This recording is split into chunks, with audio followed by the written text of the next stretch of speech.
Bienvenue sur Africa 24 dans cette nouvelle édition de l'information. Voici les titres de l'actualité. Le Tchad dans l'attente des résultats de l'élection présidentielle. Ce 6 mai, les électeurs étaient appelés à choisir parmi 10 candidats. Ils devront patienter jusqu'au 21 mai pour connaître les résultats. Le passage d'un régime présidentiel à un régime parlementaire est désormais officiel au Togo. Le président Faure Gnassingbé a promulgué ce lundi la nouvelle constitution, un texte vivement décrié par l'opposition. Et puis la victoire de l'AS Douanes sur l'US Monastir dans le cadre de la conférence Sahara de la Basketball Africa League. Pour le compte de la deuxième journée, les Sénégalais ont largement dominé les Tunisiens, score final 76 à 59. L'heure est à présent au dépouillement au Tchad après la tenue de la présidentielle. Quelques 8 millions d'électeurs étaient appelés aux urnes ce 6 mai pour choisir leur nouveau président parmi 10 candidats. Sur cette liste, le président de transition, Mahamat Idriss Déby, qui est aussi allé voter ce lundi. Le dirigeant tchadien assure avoir respecté ses engagements et accompli sa mission. Reportage de notre correspondant Mahamat Ramadan commenté par Edith Lam. En votant aujourd'hui, j'ai le sentiment d'avoir tenu tous mes engagements pour le retour à l'ordre constitutionnel. C'est en ce terme que le président de transition, Mahamat Idriss Déby, a accompli son devoir civique lundi 6 mai 2024 dans son fief du 2e arrondissement de Djamina, la capitale du Tchad. Pour lui, le chemin a été long avec les négociations qui ont abouti à l'accord de Doha, l'organisation du dialogue national inclusif, l'organisation du référendum constitutionnel, la mise en place des nouvelles institutions de la République et enfin la tenue dans le délai de l'élection présidentielle. Mais grâce à la résilience des Tchadiens, les efforts consentis ont abouti au retour à l'ordre constitutionnel. Comme notre engagement pour la continuité de l'État, comme notre engagement pour organiser le dialogue national inclusif et souverain, comme notre engagement pour organiser les référendums constitutionnels. Je tiens à tenir aujourd'hui un 4e engagement phare qui va boucler le processus de la transition déclenché dans notre pays il y a 3 ans. Le président de transition, Mahamat Idriss Déby, a félicité les Tchadiens pour leur patience et pour leur résilience face aux multiples défis rencontrés pendant la période de transition qui a duré 3 ans. Il estime que le moment est venu pour les Tchadiens de choisir librement et en toute souveraineté un président de la République pour les 5 prochaines années. Il revient maintenant au peuple tchadien de voter massivement pour choisir leur président. Quant à moi, grâce à Dieu, j'ai respecté mes engagements et accompli ma mission.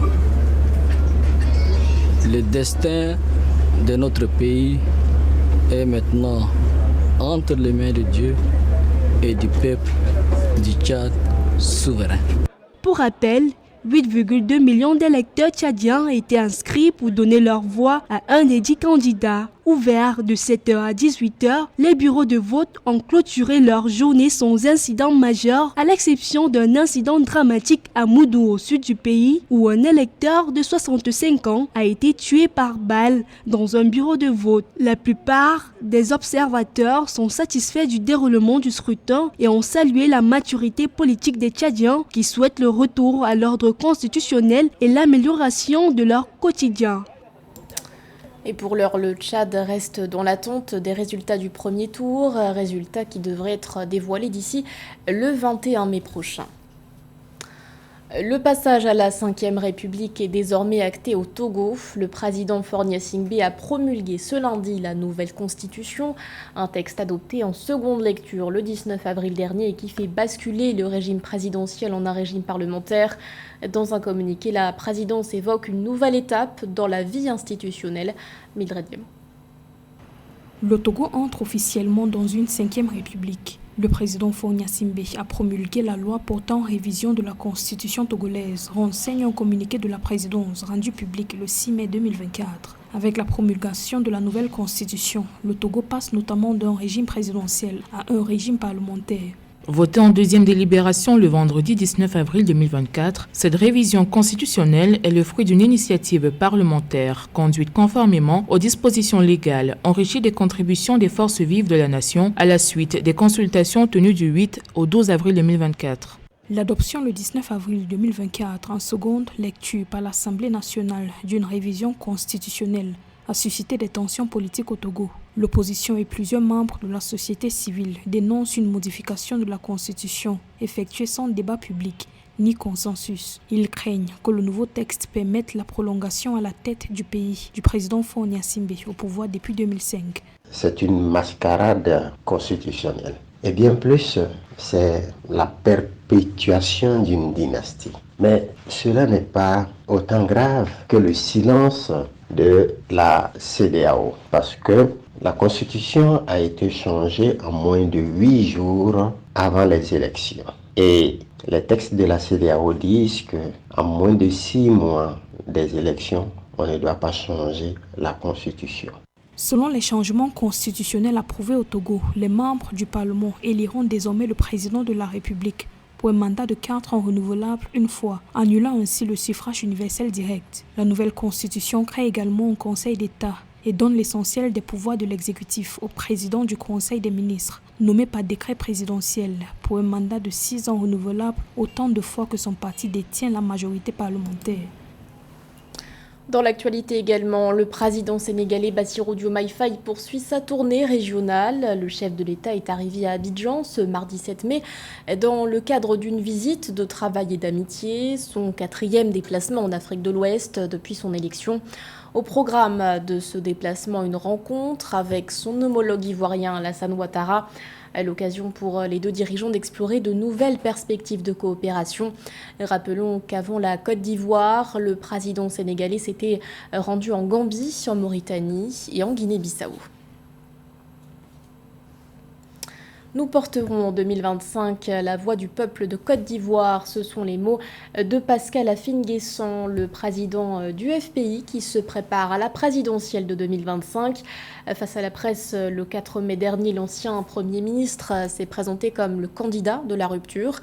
Il semble ainsi vouloir s'éloigner de son allié, le RHDP, Esther Konan. En Côte d'Ivoire, l'annonce des candidatures des représentants des principaux partis politiques pour la course à la présidentielle de 2025 se poursuit. Le président du Front populaire ivoirien, Pascal Afin-N'Guessan, a lors d'une rencontre tenue le 4 mai 2024, annoncé sa candidature à l'élection présidentielle. Le président du FPI veut porter la voix du peuple ivoirien.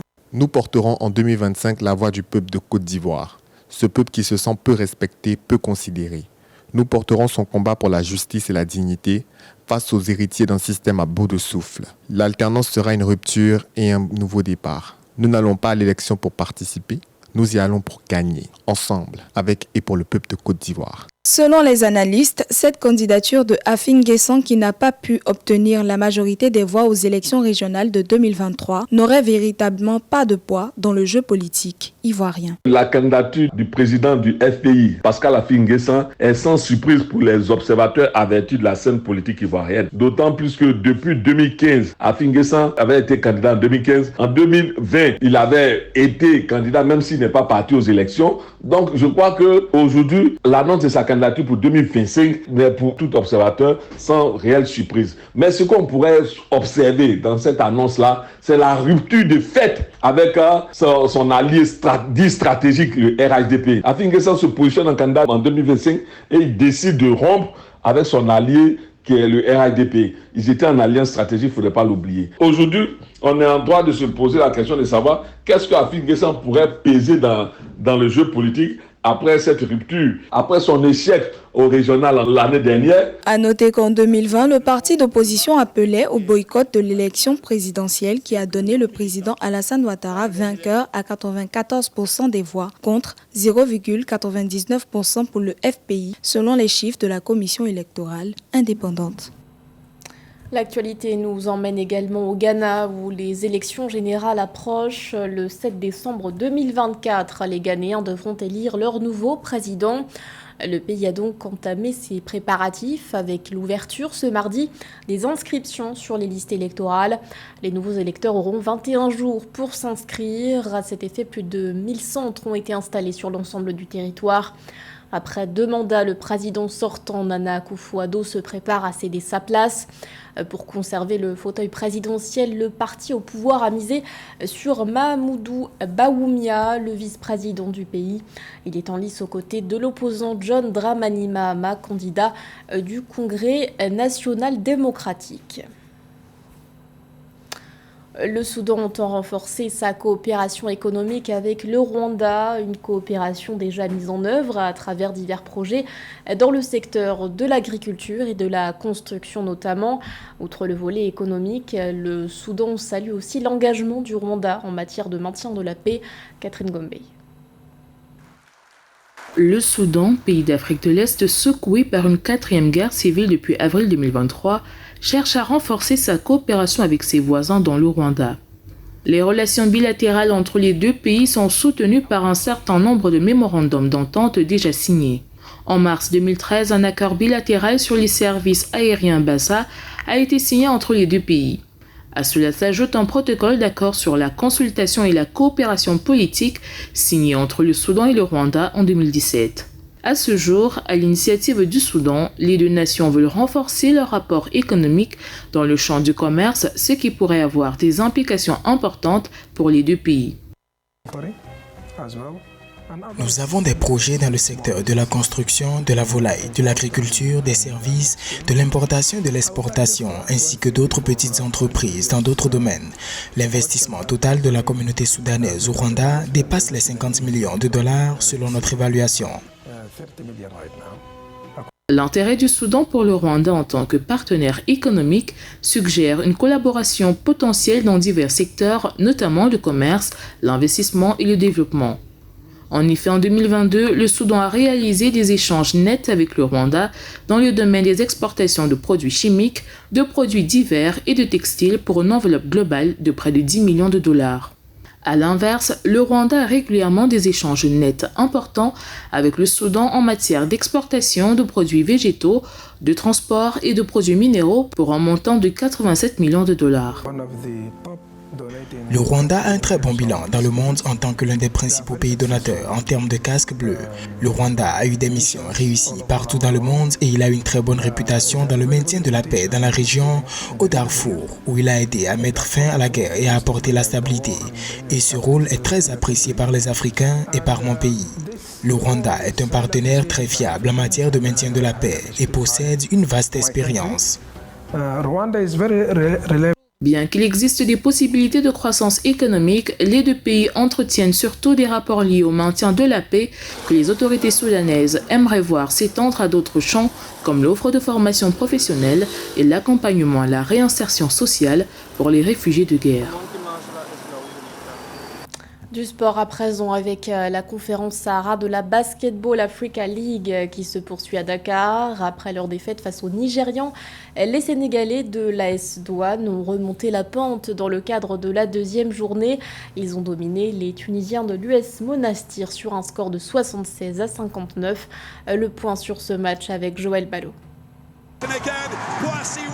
L'AS Douanes, équipe représentant le Sénégal, pays hôte, remporte sa première victoire à domicile. Devant son public, l'AS Douanes s'est imposé 76-59 contre US Monastir. Malgré cette victoire avec un écart de 17 points, le premier triomphe de l'AS Douanes lors de la conférence Sahara 2024 n'a pas été facile. Le club, entré dans le dernier quart-temps, à égalité avec US Monastir 46-46, a dû sortir le grand jeu dans les dernières minutes pour s'imposer. Il y a 2 ans, j'étais avec l'AS Salé. Mon premier match était catastrophique. Ma première année à la balle, il y a eu des hauts et des bas. Le 4 mai, nous sommes tombés, mais aujourd'hui, 5 mai, nous sommes revenus avec une meilleure mentalité grâce au soutien du public et de nos proches. L'AS Douane met ainsi dans la tourmente l'Union sportive monastirienne en lui infligeant sa deuxième défaite consécutive dans cette conférence.